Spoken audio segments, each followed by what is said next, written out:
Oh, we're not even. Are you feeling it, Mr. Krabs? I thought we were doing a sound check. A sound check? No, we're fine. We're fine. In this economy? This economy costs you nothing. Costs everything. How's it going? For No Reason Radio episode, I believe, 39. You said that about the last one that you said isn't coming out in a couple weeks, so I cut that. Okay. Because I was cutting that and I was like 39. I was like, it's going to be like 41. That's why I was confused about the release dates. But. Yeah. So 39. We got some backups coming in the next couple weeks. This episode, we're going to be talking about Tony. The Anthony Bourdain biopic, directed by Matt Johnson of Nirvana, the band, the show, the movie, which we loved this year. Yes, and I just watched Blackberry. I finished Blackberry literally a couple hours ago. Great. It was all right. I'm bigger on the performances in there. Like, sure, I'm. It's just he does this thing which he did with this movie, which is he doesn't allow facts to get in the way of the truth, which is bending. Yeah, it's like you can do a little bit more about what actually happened, Mr. Johnson. Yeah. I feel like instead of going for the hooks, the constant scene hooks, which he tries to get every single time. Yeah, we'll get into it like deeper towards the end about Tony, but he does it, in my opinion, it's less a biopic, it's more a coming of age movie. And the character happened to also exist in real life. Yeah. It's kind of weird to have a biopic and it's literally like a 1 year of his life. It's the original, yeah, and it's not even. A lot of it is just a cumulative. Like a lot of these things didn't happen that first year. Yeah, a lot of these people are just mixtures of a bunch of different people. Yeah, forcing it to kind of fit in a narrative, which it's hard to do.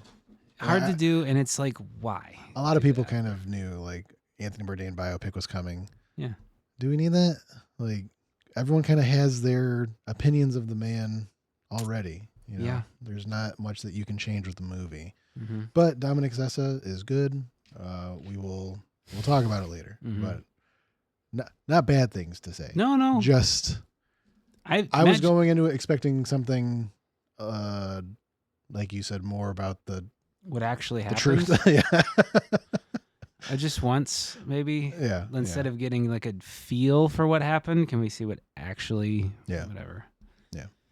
But Matt Johnson has yet to make a bad film. No. Yeah. I think he's one of the best working actors or directors right now. Yeah. I want to know how he shoots stuff. It seems like how the pants. How his It seems seat of the pants. Because I was just listening to something about.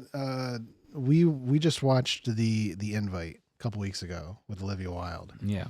And I found out after the fact that was filmed in chronological order, page to page. Okay. It's like, oh, that's very interesting because especially if you have a set like that, that kind of affords you to go with the flow of whatever the characters are giving you and like kind of rewrite the script on the fly. That's what you said. It seems like more of a stage play. Yeah. Yeah. And I want to know like what Matt Johnson does, because like Nirvana, the band, the show, the movie is just so chaotic. Yeah, and it's just like, and it works. Like the pieces fit together at the end. He's able to wrangle chaos very well, and I wonder. Yeah, that seems. It just seems okay. We got to. He seems like he's like out of breath a lot. Yeah, like everyone seems like okay. Like everyone in every scene in every movie is done feels like they just had to settle down. Do you know what I mean? Yeah. Like they just got done settling down. Yeah. That's everybody all the time in his movies. It works. He doesn't seem like a guy that like, give me 10 takes. No. After 3, we got to go. Okay. We gotta go. Yeah. Okay. We gotta go. You gotta do that again. You gotta do that again. But yeah, so we'll get into Tony towards the end.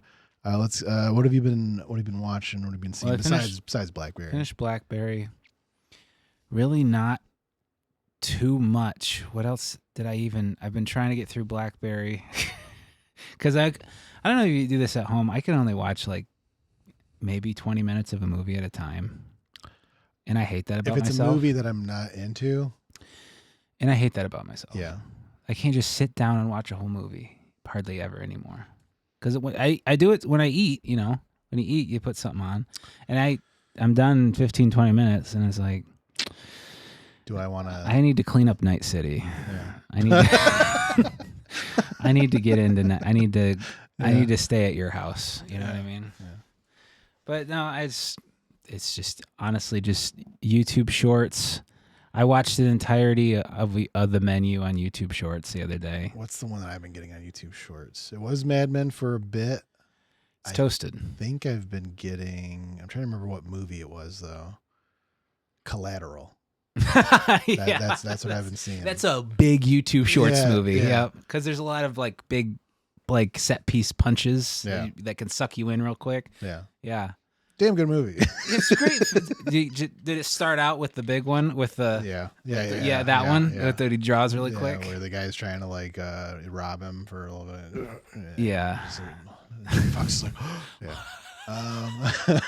it's crazy. The exact scene. Our algorithms are so ridiculously close. Yeah, I started watching another anime. Still, I'm sludging through Death Note. You're fine. I'm sludging through it. Listen, you gave it a try, and it's fine. But it is dated. But this one I'm into. It's Asobi Asobase. Have you ever seen this? What's it? No. What is it? It's a slice of life, like 3 girls in high school. Okay. And like just the craziest like art that goes along with it. Can I see it? Can I see the art? Yeah, see if I can. Asobi Asobase. So you're in the slice of life stuff. Yeah. Okay. Good. All right. I'll give it. Okay. This already looks insane. Hold on. Let me. I gotta. Workshop of fun. Okay. Let me get this going in here. This looks really crazy.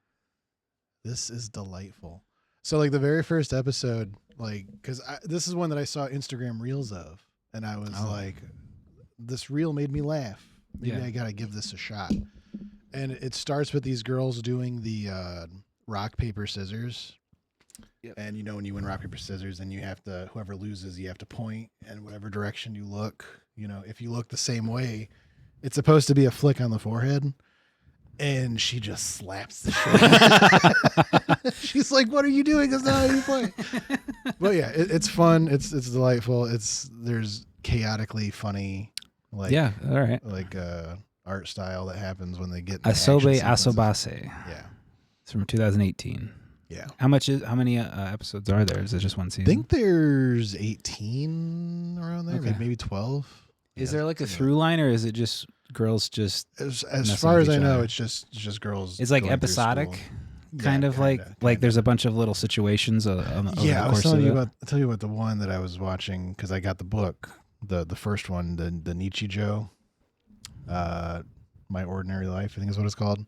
And that one, like, there really is no main. Right. It's just, and I'm familiar with that like one. A different thing, kind of. But yeah. Yeah. I guess I am watching kind of something similar to this. Called Chainsmoker Cat. I brought it up. Yeah. I've seen that on Netflix. It's like this, but it's like it makes you. It's like a parody of slice of life stuff. Yeah. It's really dirty. It's really gross, like disgusting toilet humor. Oh, okay. And also and it makes you. It's like a parody of that. It's a satire of like cat girl stuff. It's like, oh, you're attracted to cat girls? Well, they crap outside. Yeah. Do you like that now? They're like they're actual cats. They act like cats. They're disgusting. They never wash. Gotcha. Yeah. So it's like, like the mystique of it all. It's and like they're just disgusting they're animals. They're using their hands to bury their shit. They're disgusting. And it's also a commentary on like addiction because all of the cat girls that live in this apartment complex have different type of addiction. Mm. Like one is addicted to chain smoking. There's one like an alcoholic. There's an alcoholic. Yeah. There's one addicted to video games. And they're all just like messes. They're complete messes. Mm. But everyone's just like, oh, cat girls. Oh. Yeah. It's like, no, they're disgusting. They're all head cases. They're all awful. Yeah. I might check that one out. It's a good time. Interesting. Yeah. Yeah. I'm trying to think. Is there anything else? I'm on the last book of this Red Rising trilogy. You went through that quick. Well, there's 6 books in this trilogy, but I guess the last 3 books have been about like the same story from a different character's perspective, I guess. Okay. Which I don't know if they're good or not. But the original trilogy, I'm on the last book, and it's no complaints. Solid. Like it's been building, it's paying off. So, nice. Yeah, that's what I've been doing. Okay. All right, let's get into a bit of a news rundown. This is going to be pretty quick. The Odyssey has claimed the rated R record for box office. It beat out Deadpool and Wolverine, crossing $1.2 billion globally. Joker was also kind of in that same bracket to become the highest grossing R-rated film in cinematic history. I don't even know why it would be rated R. What even happens that's real that bad? Probably the pig scene. Is it really the pig scene that puts it over? I would imagine. It's pretty rough. It's rough. I don't know. It's pretty rough to get through. Whatever. Pansies. What'd you say? Pansies. I'm out here watching Chainsmoker Cat. Yeah. I've seen worse things than that. Sticking with Marvel, Tom Holland's $100 million MCU payday. Does he get a bonus if it hits something like that? That's what the $100 million is coming from. His back end structure for Spider-Man: Brand New Day could push his total earnings past $100 million. He's just gonna make his own movies now. He could, yeah, because this puts him in like Tom Cruise territory. Yeah. Or what? Do you remember that one deal years ago in Avatar when they tried to get like Matt Damon? And they're like, you'll get percentages of ticket sales if you do this movie. And he's like, I'm busy doing the Great Wall. Something. I feel terrible. like that's what that. And he turned down something to do Great Wall. Yeah, and it would have netted him like $3 billion. Like he would have been like the most rich man in Hollywood. Yeah. And he was like, nah, Great Wall. Got to do Great Wall, dude. You don't just deny Great Wall. Yeah. It's gonna be a huge deal in China. Oh, there's another. There's a movie that's making headlines because it made $47 million on like a $200 budget. What are we talking about? I don't know. I'm gonna look it up. Gonna throw that out. I'm gonna look it up. Okay. Niu Lai. Is that the? That's what this movie Chinese is called. One are you talking about? An ultra low budget Chinese animated film, Niu Lai, also translated as Here Comes the Cow or Niu Lai, was produced for $200 by a mother and son duo over 5 years. After the clips of the bad CGI like went viral, people flooded, and it's made $47 million in China. And the thing is, because it's awful, because it's so low budget, they never designed a poster. So all these theaters have like hand drawn, like by the people that work there. That's fun. It's just a white sheet with like black paint. Yeah. Is this one? Niu Lai. Wow, it has 6.5. Holy crap! Holy mother of God! This is what we're cooking with.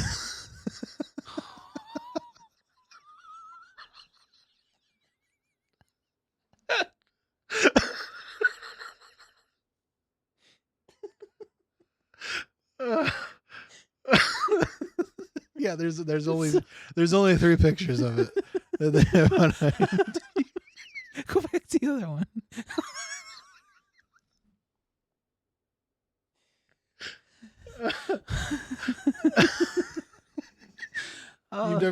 You haven't heard of this? I haven't heard of that. That looks just like the damn the one where the kid goes back in time to see Joseph. Do you know what I'm talking about with the lion? Yeah. Oh. Okay, so this actually became, because it was only a $200 budget and it made $47 million. This is the most profitable film in history. Oh God, they look like cheese. It looks like cheese. Looks like a man in a cheese. What is it? It's this face. They're like cows. They're cows. It's a cow, but like that's a man's face. Instead of a snout, they have a man's nose and mouth. Face that they just spread out. Oh my God. Okay. Oh. So Chinese animated film Niu Lai has generated more than $4 million at the box office, despite being produced for less than 1,000. I can't. Reuters. Get it off the screen. Reuters reported that the film had earned the equivalent of more than $4 million as of Thursday, placing it directly behind Spider-Man: Brand New Day in China's daily box office rankings. In terms of profitability, yeah. Oh yeah. Are they getting that money? I don't know how they structured the deal. Yeah. I don't know if it's a wide release, so I can't imagine it would be for. That it is now. But yeah, like, you know what sucks is that they probably thought they're gonna think, because psychos that do this crap, these vanity projects like Neil Breen and people like him, they're genius. They believe that they are geniuses because of how popular the movies are. They don't understand that people are making fun of them. Or they do the Tommy Wiseau thing, and they'd be like, yeah, it was a joke all along. Oh, yeah. This father-son duo. Oh, the father-son. Is it father-son? You or said mother-son earlier. This duo, okay, they're going to be doing like film panels. They're doing about sequels, this movie yes, for the rest of their life. They're going to do sequels. They're going to promote. They're hitching their wagon to this movie. And they're like, yeah, and then the next one's going to be actual good quality, and everyone's going to be like, come on. Oh, God. Because they're not going to understand. They're not going to understand why people are seeing it. What if it was like one of those scenarios where it's like, this is my dream. All right, I'll help you. But if it doesn't work out, you're going to be a doctor. And then it works out. Look. They're like, oh, should have been a doctor. That's so funny. Okay, we also got Johnny Depp is officially in preliminary talks regarding a return to the Pirates of the Caribbean franchise. Oh my God, let it die. They can't. Sam Mendes' ambitious 4-part Beatles feature project started high-profile exterior filming in London. Are you aware about this movie's rollout plan? No. A Beatles movie? Beatles, four projects. There's what they're doing. There's a Ringo movie. George Ringo. Yes, everyone's getting their own movie. I don't know if they're sticking with this. That can't be right. Stick with me now. I haven't even gotten to the crazy part. The rollout plan is supposed to be one after another, 1 week, the second week, the third week, the fourth week. That's too much. That's the plan. But you got like Barry Keoghan and Joseph Quinn. They're playing two of them. I forget what the other two are. But yeah, Barry Keoghan does look like. I think he's Ringo. Looks like John. I'm pretty sure he's Ringo. Okay. And I think Joseph Quinn is George Harrison. Okay. But yeah, very ambitious project. I don't know how the hell it's going to work. Are they going to like be co-stars in the other movies? Do you know what I mean? No one knows how it's supposed to work. Like you're just going to like a scene for this movie is going to be like happening in the background of the other movie that you saw? Yeah. I have no idea. Cuz that's crazy. Cuz it's like it's not just a story about the Beatles, 4 movies, like 4 different parts of their lives. It's like, no, this whole thing's this whole life. All of it is Ringo. All of it is George. It's like all of it is John. The Dewey Cox thing is like, he has to think about his whole life before he does any music. Yes. He's got to think about his whole life. Yeah, I don't know how it's going to work, but they want this to be a big thing. They've been talking about this for like a year now. I don't think the fans are there. I love the Beatles. I'm not going to sit through 8 hours for stuff. We already got the Get Back documentary. There's enough documentaries. You know what I mean? What is this what am I going to see here? They're doing the damn thing that they did with the Bob Dylan biopic. Have you ever seen that? The one where they had like a bunch of different actors playing it. Every part of his life was played by a different actor, like Tilda Swinton or actress. Yes, yeah. Kate Blanchett. That was was at one point when he was at his like peak, and that was fine because that's one movie, and it's like you get a different interpretation. I like that idea a lot. Yeah, but that's too much. That's too much. Which one do you think is going to do worst? Worst, I really don't think a lot of people care about George, unfortunately, even though George arguably had the best post-Beatles career out of all of them, maybe Paul. But I don't think there's a lot of George Harrison fans around today, my sweet Lord. Yeah, gonna be interesting. The Ringo one's gonna go crazy, though. Yeah, I want to see. No, Ringo's not the best. Ringo's not good at music. I don't. Ringo is he has one of his top hits is a very problematic song. Are you familiar with You're 16, You're Beautiful in Your Mind? Oh, didn't age well. Didn't age well. No. Yeah, so it says Sony and director Sam Mendes opted to launch all 4 movies at once to create what Mendes calls the first bingeable theater or theatrical experience. So apparently they're not doing it one week after another. Sam Mendes. Each of the 4 individual films is told from the unique point of view of a different band member, culminating together to map out the full history of the group up to their 1970 breakup. Paul Mescal is Paul McCartney. Yes. Harris Dickinson is John Lennon. Joseph Quinn is George Harrison. And Barry Keoghan is Ringo Starr. Ringo. Gonna put it up on the fridge. Oh, no. What? They got Anna Sawai playing Yoko. What? Anna Sawai? I love Anna Sawai. I hate Yoko. Well, yeah, that's probably going to be good then. Because of, like, the implication. There are the implication. I think there's some roles that you're just like, there's no redeeming that. Well, she's not going to redeem it. She's going to make her awful. I hope they go for the throat with Yoko. Because she's the reason. Do we get a Chuck Berry scene? Oh. Do we get that? Do we get anytime she opened her mouth? We're going to get them in the bed together. In the bed. Bathrobes. She ruined that man's life. Sorry. Yeah. Wait and see. All right. The wait and see trip. Let's get to our spotlight movie of the week. It's a spotlight movie of the week. We got a spotlight on a movie this week. Come on. That's got to be it. It's decent. That's got to be it.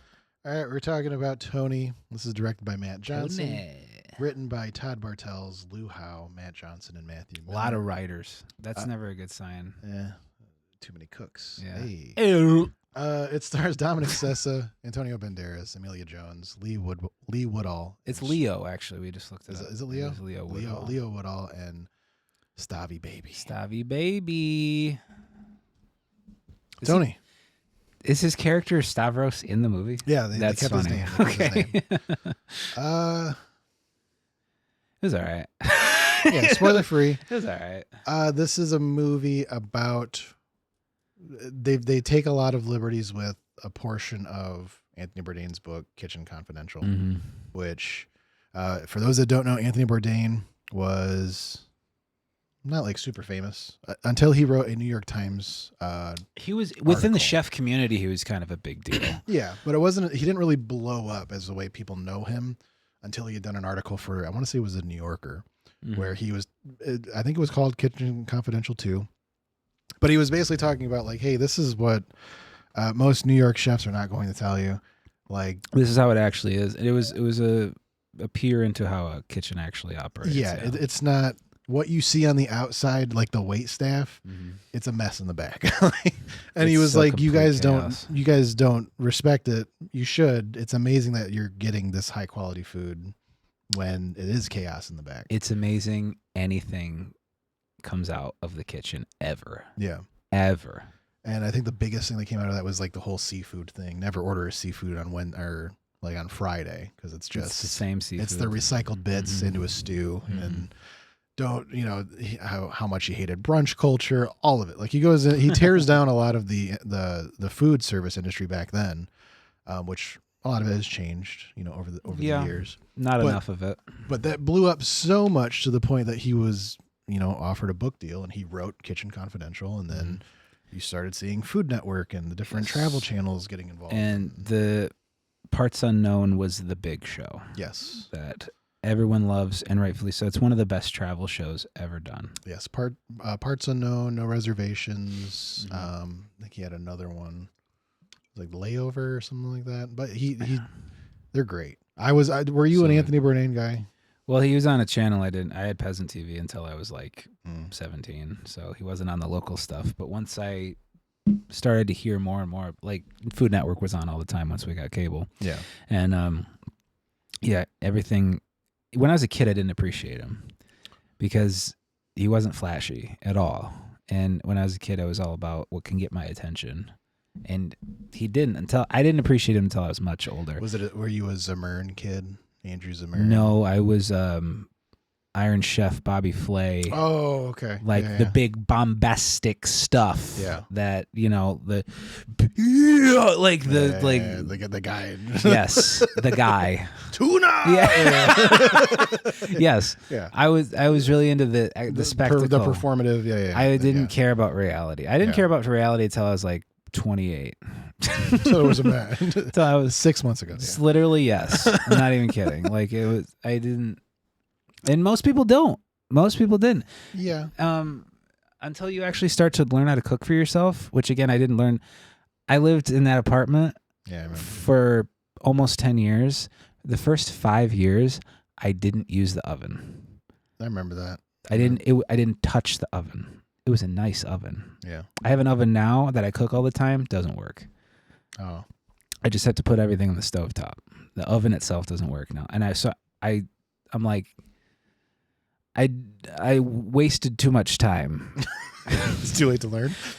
It's too late. Well, and I know stuff now, and I want to keep practicing the stuff that I know now. But you don't have the tools. I don't have the tools. Gotcha. And Anthony Bourdain makes me feel okay because he's one of the chefs that's like, screw up.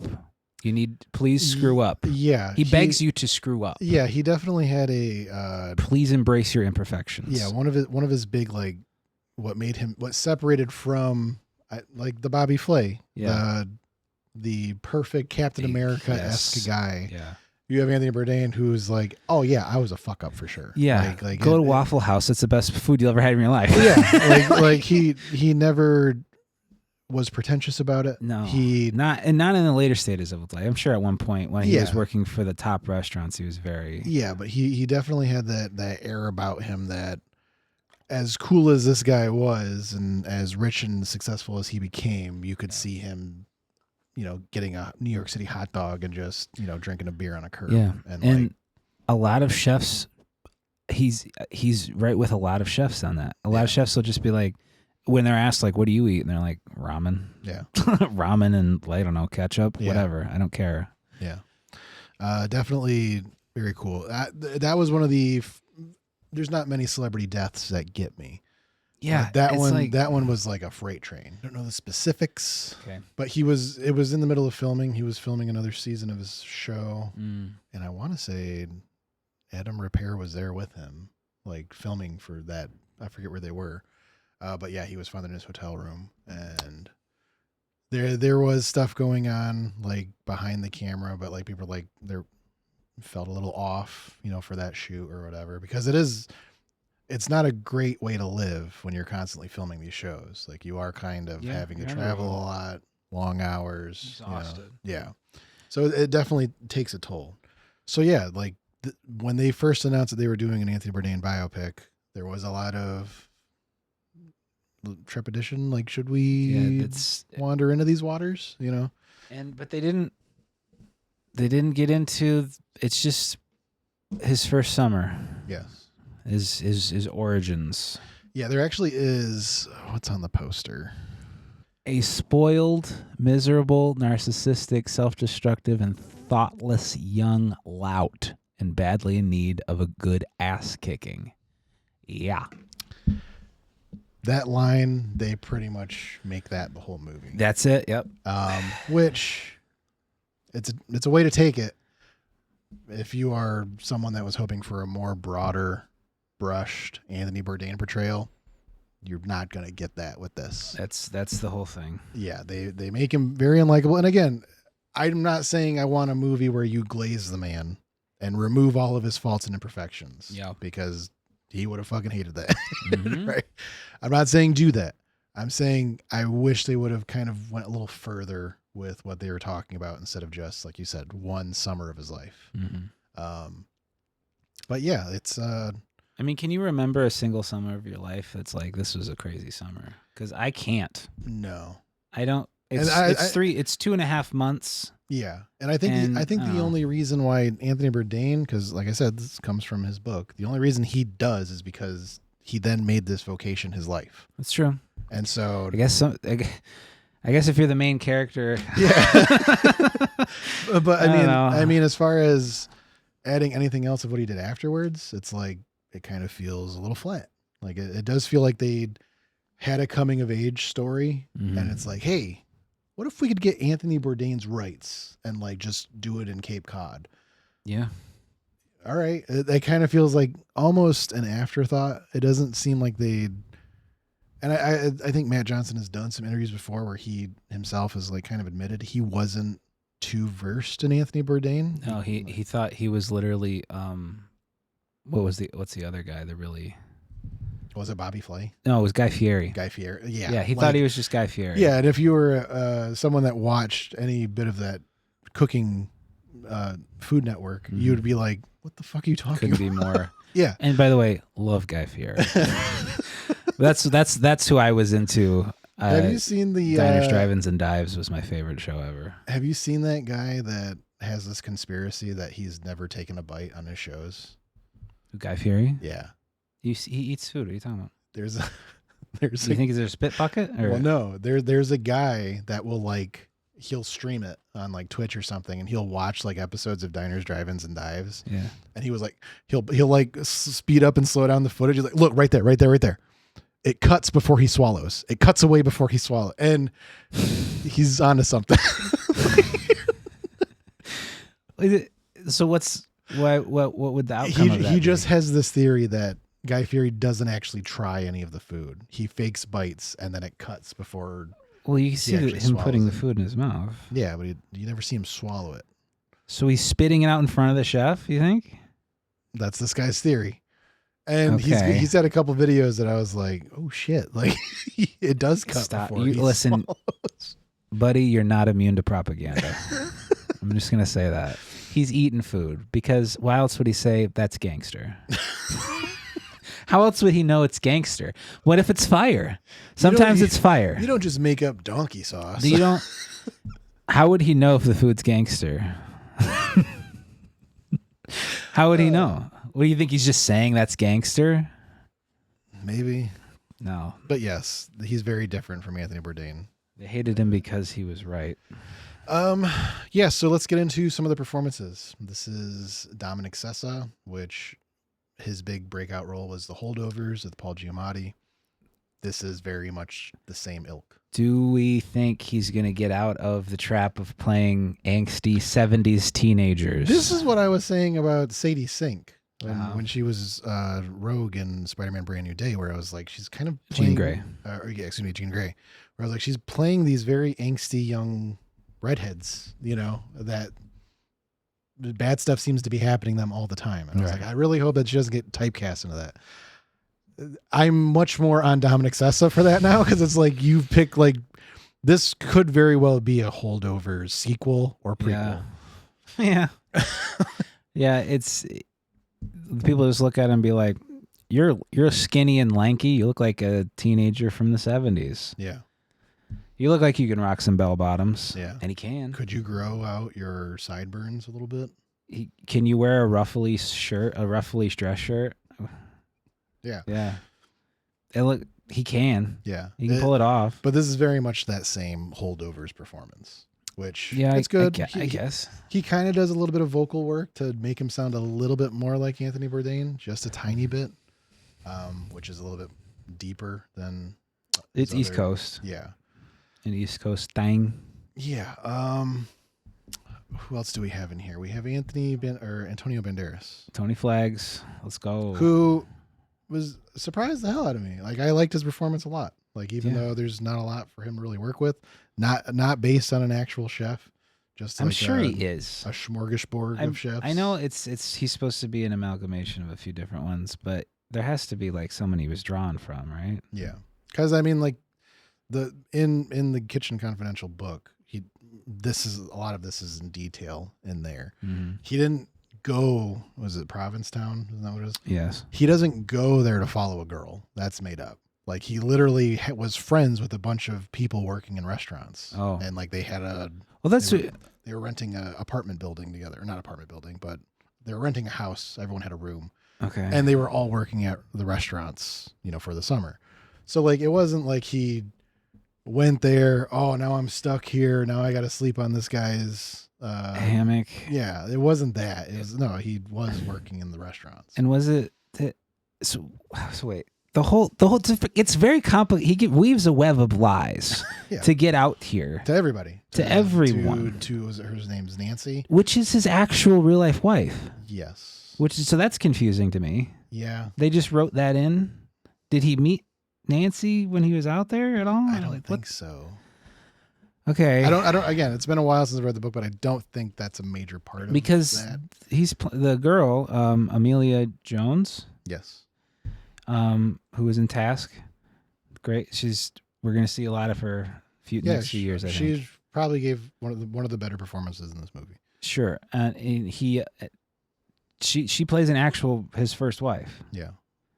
So I don't know what the hell that's about. I don't know if she was major. I don't think she is. Because in the book, pretty much the chapters of him being in the Northeast is he's being first introduced to the kitchen culture. He's him burning his hand on a pan, and then a guy that's been there for a long time picks it up with no problem. Yeah, that's from the book. It's also from everyone who's ever worked in a restaurant ever. It's a very relatable thing to happen. Yes.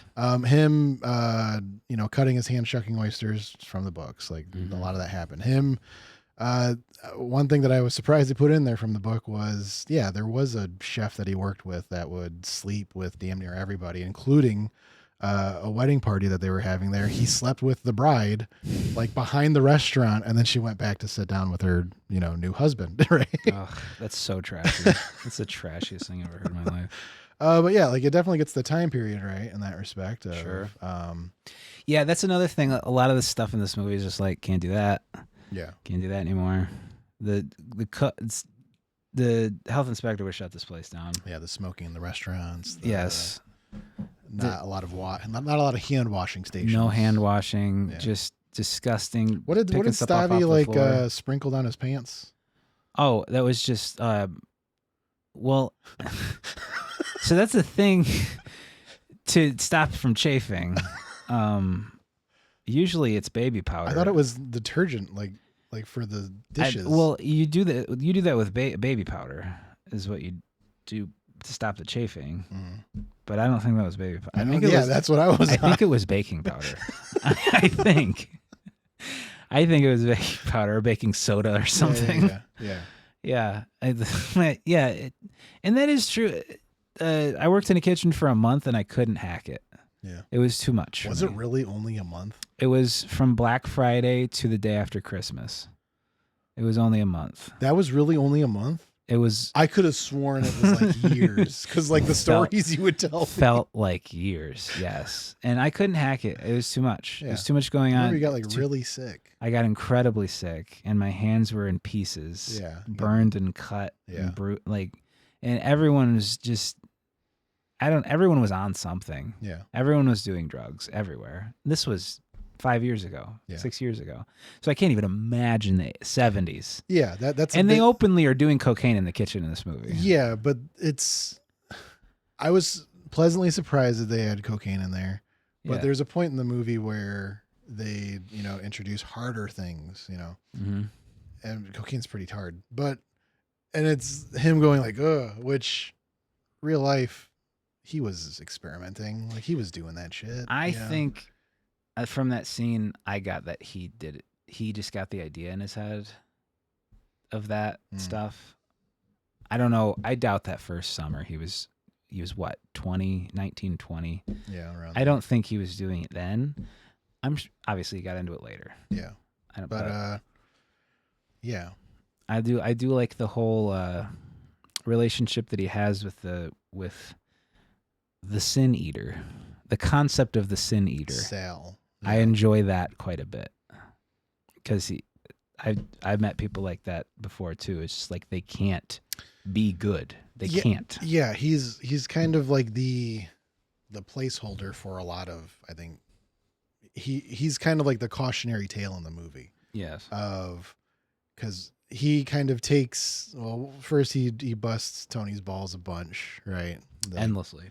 And then he kind of takes him under his wing. They start hanging out. They start doing damn near like a brothership. Cocaine. Yeah, like they start doing a bunch of stuff together, and like they have a really close bond. And then they go to get I think that's when they go to buy the heroin from the guy that's working at the dock. Mm-hmm. And he was like, oh, this guy's a legend. He used to be, where my station is at the restaurant. He used to be at the flagship. And then another hour into the movie, now Sal is kicked out of the restaurant and he is on the dock now. Like, yeah. And that whole scene, I thought that was going to go different. I didn't know he was going to be the plug. Yeah. I thought he was going to be like, yeah, man, I worked at the restaurant and it like wasn't a big deal. I moved on, went through some hard times. Now I just don't. That's how I thought that was going to go. Yeah. And you were going to see that this guy is a problem, and that's how it was going to be established that he was you can have fun with guys like that, but if you keep doing this, but no, he's like, you want to do some heroin under the bridge? I didn't know I was going to do that. I didn't know we were going to go do heroin under the dock right away. Yeah, I feel like, I don't know, guys like into the dirtiest needle I've ever seen in my life. I was like, oh yeah, it's the 70s. They don't understand blood transfusions yet. Oh god, they didn't, because that didn't happen until the 80s where they realized, oh crap, you can pass diseases through blood. We didn't know. And the dude is fucking anything that moved. Like the physical act of taking notches out of door frames. Yeah, of the trophies. It was like, whoa, what a different time. Yeah, it's pretty gross. He'd be canceled for sure. Well, more than STDs. Yeah, he's patient zero. Yes. But yeah, so we're kind of already in spoiler territory. Let's branch out more. I can tell you're frustrated with me every time I do that. Do what? Immediately do spoilers instead of. Well, no, I mean, like, it's hard to spoil this one because the story's out there. Happened, like his story's out there. I feel like if you are an Anthony Bourdain fan, no one's watching this and I wonder what happens. It's like, you know what happens. He's been dead. Like, like he pretty much continues that arc. Sure. But yeah, there's different things that they decide to take liberties on with the story that kind of disappoint me. Yeah. And it's just because they want to serve the narrative of the coming of age story. Coming of age, and also like the massive web of lies that he weaves to his parents with the whole fellowship, getting a book fellowship thing. Yeah. And going to province just to follow this girl around, which is already kind of creepy. And he lies to the chef. He lies to the chef. He lies to the people around Which him. I didn't realize was a big deal until the end when there's a fire that happens. Right. Because he was like, you're trained and all that stuff. He's like, yeah. And that was a throwaway line. I thought that was just a throwaway line. Yeah, and then he dumps a bucket of water on the grease fire. Which everyone who he's like, you lied to me. You said that you were trained. And I was like, oh, the fire safety shit. Yes. Like, yeah, I guess. Just the little throwaway line at the beginning. Yeah. And the fact that they were using the fire extinguisher to call back to that. To just like go out on the town with a fire extinguisher. Yeah, break into someone's car that parked too close to their door. Yeah. And so now we have no way. That was a very nice little setup and payoff. I like that quite a bit. Like the fact that they just hung it back up. Yeah, it was already spent. Sure. And I wonder if he ever did burn a thing down, or was that just? I don't recall that being a big part of the book. I feel like I would remember something like that. But. Yes, almost all of the tentpole like scenes are just complete fabrications, which is kind of annoying to me. They want to wrap it up and put a bow and structure on and the whole clam bake thing. He gets a conscience. We're gonna save the town. Like that's the vibe. That's what it is, and it's guys. We're gonna have a bake sale. Yes, save the and town. It's very much like Anthony Bourdain would be fucking like he would have taken that fucking money. Yeah, I thought he was. I thought he was just gonna be. Yeah, I don't know. It was a fine movie. Yes, but like they lean too hard into the like him finally getting the girl. Like that's the whole reason he's there. He's trying to get Nancy to like him. Lies to her about the fellowship. Lies to her that the book. The reason he's even there. Yes. And even when she catches him in the kitchen cutting up fish, he's like, I'm just in here because I'm spying on the chef. Yeah, it's like, dude, there's numerous times you could have. It's not a big deal. Yeah, there's numerous times you could have spilled the truth, and she would have been probably okay with it. It's not a big deal. But it's not until like they're getting ready to sleep together, and she's like bearing all to him, and he's like, "I've been lying to you about everything." It's like, why say that then? Like, I don't know. He does everything the worst way possible, which that's the character. Yeah. Sure, no problems, but it is annoying. It is endlessly annoying. And the more I talk about it, I'm like, yeah, I'm really frustrated by this movie. I really wanted to like this one. So did I. I was really hoping it was going to be Matt Johnson. I like Dominic Sessa. I really like Emilia Jones. She's great in this. Stavi. Again, she gives the best performance in my opinion. Antonio Banderas is close. Stavi is great. He does what you need him to be. Yeah. And I'm pretty sure they didn't give him a script. No, I'm fairly certain they said just go. Stavi, do a penis joke. Stavi. Got it. Got it. Got it. And he could totally work in it. I'm sure he's worked. Yeah. He's got it. A bunch of Greek restaurants. I'm sure he's been the best coworker to have. I bet he has. But yeah, there's it just comes back to the Anthony Bourdain of it all, where I'm just kind of like, I guess I think this would have been better served as just taking him out of it and taking the Anthony Bourdain part out of the movie and just not even have the guy work at a restaurant, make up a different vocation, because obviously it'd be too on the nose of like, oh, this is kind of like Anthony Bourdain. I feel like it'd been better served as just a regular Holdovers Part 2 Electric Boogaloo. If you're gonna take Anthony Bourdain's life and like not do anything that actually happened, then yeah, you're right. Then why do it? Yeah, just have somebody else. And another thing, like even the only Bourdain writes like a romanticist, right? Like he very much saw the beauty in even the trash, right? He that's kind of his whole vibe. If you ever get into his books. And even like the actual romantic part of this, the Nancy angle, there's nothing really there that I'm just like, oh, these two people are really hitting it up. Like there's not really any. No, they're incredibly confrontational the whole time. Yeah. They don't really vibe ever. And then like they kept doing the weird thing of like Anthony Bourdain always hears stuff and then he tries to pass it off as like his personal knowledge. Oysters are an aphrodisiac, and like the shucking of the oysters, that's really weird. I enjoyed that part when they're at the house party with the oysters, and Sal immediately is able to go hit on a beautiful woman with it, and then he goes upstairs to try to do it, and he's like, oysters they're aphrodisiac. I'm gonna cut it open for you. Yeah, and he doesn't. He just totally he just does a horribly worse version of the other guy. And then the funniest part of that bit is like he's done having sex in like 3 minutes, and then he comes out and he was like, "Hey, did you get yours?" And then he gestures to the oyster and it's like in pieces, and he's like, "Ah." But yeah, like it's I don't know. I don't know what else to say about this. Like it's just not the whole thing with the mom. I didn't really get that. Mom seems fine. I don't recall there being that big of a rift between him and his mom or his parents. His parents. It was cool to see Harry Crane from Mad Men. I was like, man, he's talk about typecast. He's in Blackberry too. Is he? Yeah. Yeah, that's cool. I'm glad Matt Johnson's doing something in America. Yeah. He does a lot, just constant, endless Canadian stuff. This being his first one outside of the country. Yeah. Yeah, like there's a cool cameo by, I hope I'm getting his first name, Adam Repair. Repair? Yeah, who is a French chef, was close friends with Anthony Bourdain. He plays like the head chef of admissions. The CIA. Of Culinary Institute. Yeah, there's drug use. I'm glad they didn't shy away from that. Yeah. I'm glad they didn't try. Again, I don't want a movie where you glaze them in.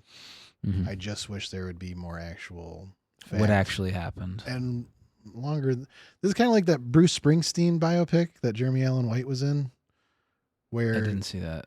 They literally take, I forget which record it is, but they take his life during the recording of one record, and it's not even his most popular record. And it's just like, I think people like Jeremy Allen White enough that you could have done a whole life story biopic. Sure. Dominic Sessa could have done this a bit more than 1 year, more than one summer in Provincetown. Yeah, it seems rushed. Like we have to horseshoe something into these 2.5 months of this man's life. It's very contained. Yeah. Yeah. Like they do the montage pretty early on where he's sleeping on the hammock in chef's porch, right? And they do the waking him up with water every morning because he's usually drinking or having long nights.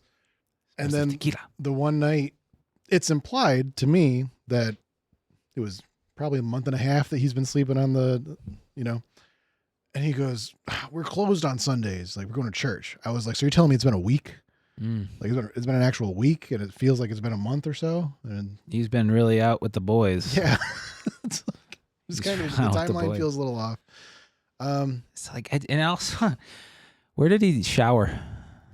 Where did he go to the bathroom at? I never said. Okay. Because they imply like that's his first time ever inside of his house. Right. So where does he go to just crap on the beach? It was the 70s, man. All right. It was pretty wild. Music, there's some pretty cool needle drops. Oh, yeah. There's a Brothers Johnson song in here. Do you know the Brothers Johnson? Yeah. Strawberry Letter 22. There's I like the needle drop. Probably one of the better scenes of the movie where is it cool? Anthony Bourdain he actually wants to put an effort into cooking. Again, it's in a ploy to get Nancy, right? So he's like, oh, we're going to actually, and it's cool seeing that dynamic with him and Chef because Chef is kind of like this restaurant, the flagship, only has like 3 items on the menu. It's kind of seen as like sleazy seafood, fast food, right? It's like a Long John Silver's kind of. And he wants to impress Nancy. And so he, gets inspired to cook. And at this point, he's no longer a dishwasher. He's working as the shucker for the oysters and all that. And so like, there's a cool moment where you see Antonio Banderas' character, Chef, where he's like, I'm too old. And then when he sees Anthony Bourdain, like really putting an effort to try and impress this girl with this special, like he gets that fire back in him. Just for a second. Yeah. And he's like, yeah. And then the fire happens. They literally only got one special out the door. It's literally one special made it out. Yeah. And Nancy liked it. And then, of course, it's kind of ruined by Anthony Bourdain. She's like, oh, do you need to help that guy? No, we can go right now. And he's like, Anthony Bourdain's like lost his life. Yeah. In this fire. Yeah, he's, Tony Flags, not Anthony Bourdain. Oh, yes. Tony Banderas. But yeah, so that was probably, I think, one of the better scenes executed in the movie. Yeah, just I wanted just a little more. I don't know, just a little bit something more. Yeah, I'm afraid of what I'm about to rate this movie at. I'm afraid. I was thinking about it on the way because you talk about movies where you get like sucked in. Like Perfect Days is a great example. Yeah, not only because it was just last week, but it's one that you watch and I'm not thinking about what I got to do after. No. I'm not leaving here at all. Like, no, I'm watching this guy clean a fucking toilet. I'm in. Yeah. This one, there's a couple times in the movie where I was like, okay, so I gotta call this guy. Yeah. And really didn't want that to be the case. I really wanted to like this movie. Yeah. I wanted to give it a chance. Let's do it. Yeah. Okay. Rip the Band-Aids off. All right. Twister scale.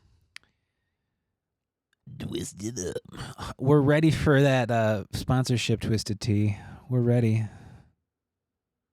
We'll even change the logo. What are you giving this? A 6. This is a 6. Yeah. This is a 6. It's a 6. Again, there's some good performances in here. Yeah. There's really good dialogue. Stavi's great.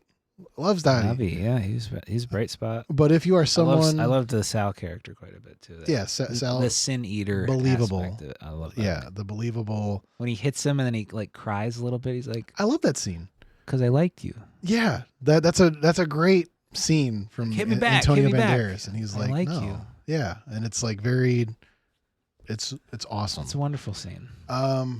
Yeah, there's really cool things in here. I wish there was more of that. If this is your first introduction to Anthony Bourdain, I would encourage you to read the book Kitchen Confidential. Just check out Parts Unknown. But please check it out. As far as Kitchen Confidential, I implore you to listen to the audiobook because Anthony Bourdain actually reads it. Oh, he does? And it's excellent. Okay. It's phenomenal. And then watch Parts Unknown. Watch No Reservations. There is a trove of this man's life that's already out there. Yes. And if you really want that, watch those. Yeah.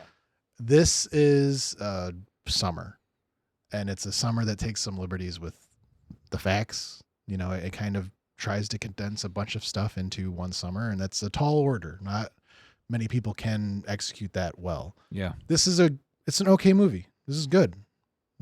But I was hoping for something bigger and better. Just a little more. Yeah. I think we're in the minority here. I think people are going to glaze the hell out of this movie. I literally was looking at some of the ratings on the way here. Mm-hmm. You know, I pulled it up on my windshield as I was driving. And what? No, I was saying like Google or just IGN gave this a 9. And I know IGN is mostly video games, but I don't trust IGN to rate anything. Yeah. Sorry. But as far as I don't know. I don't know. It wasn't there for it wasn't there. It wasn't me. It wasn't me. Yeah. Let us know what you guys think. Are we completely wrong? I hope we're not. We're gonna get flamed. Yeah. We're gonna get blazed. How could you forget chapter 7? The fire. Yeah. I was just expecting a little more. I feel like I know the man a little better. All right, we're out of here. Let's get yes. I actually met him. I was at his funeral. I was a pallbearer. All right, we'll catch you guys later. Let us know what. Let us know your thoughts. Out of touch we are. Yeah, maybe we missed something when I was like, share, and subscribe. Also, I want to point out, I was eating I was eating roller dogs when I was watching this. I wanted to ask you, like, what'd you get on the dogs there? It was just ketchup, mustard. Not good. Well, you gotta get a little more than that. If you're paying that much for, that's all they had. Ketchup and mustard. What are you talking about? Ketchup and mustard. That's all they had. They had to have had onions. No. Relish. No.